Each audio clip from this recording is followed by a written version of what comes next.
শিলিগুড়ির ভারত নেপাল সীমান্তের পানিটাঙ্গিতে গ্রেপ্তার এক বাংলাদেশি যুবক এসএসবির হাতে ধরা পড়ল ওই বাংলাদেশি নাগরিক। রবিবার রাতে গোপন সূত্রে পাওয়ার খবরের ভিত্তিতে অভিযান চালিয়ে এসএসবির 41 নম্বর ব্যাটালিয়ন পানিটাঙ্গিতে ওই বাংলাদেশি নাগরিককে আটক করে।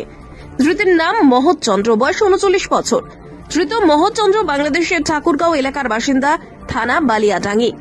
ধৃত মহৎ চন্দ্রের হেফাজত থেকে উদ্ধার হয়েছে একটি বাংলাদেশি নাগরিকত্বের পরিচয়পত্র। এসএসবির 41 নম্বর ব্যাটালিয়ন সূত্রে জানা গেছে, ধৃত মহৎ চন্দ্র 2 মাস আগে ভারত বাংলাদেশ সীমান্তের পঞ্চকড় এলাকা দিয়ে বেআইনিভাবে ভারতে প্রবেশ করে। ধৃত বর্তমানে শিলিগুড়ির খড়িবাড়ি থানার অন্তর্গত পানিটাঙ্গি এলাকাতে রাজমিস্ত্রির কাজ করত। রবিবার রাতে এসএসবির গোপন সূত্রে পাওয়া খবরের ভিত্তিতে অভিযান চালিয়ে ভারত নেপাল সীমান্তের পানিটাঙ্গি থেকে এই মহৎ চন্দ্র নামে ওই বাংলাদেশি নাগরিককে গ্রেপ্তার করে। রবিবার গভীর রাতে ধৃতকে দার্জিলিং জেলা পুলিশের খড়িবাড়ি থানার পুলিশের হাতে তুলে দেয় এসএসবি। কিন্তু ধৃত মহৎ চন্দ্র কি কারণে বাংলাদেশ থেকে ভারতে এসে ভারত নেপাল সীমান্তের পানিটাঙ্গি এলাকায় বসবাস করছিল তার তদন্ত শুরু করেছে এসএসবি এবং খড়িবাড়ি থানার পুলিশ।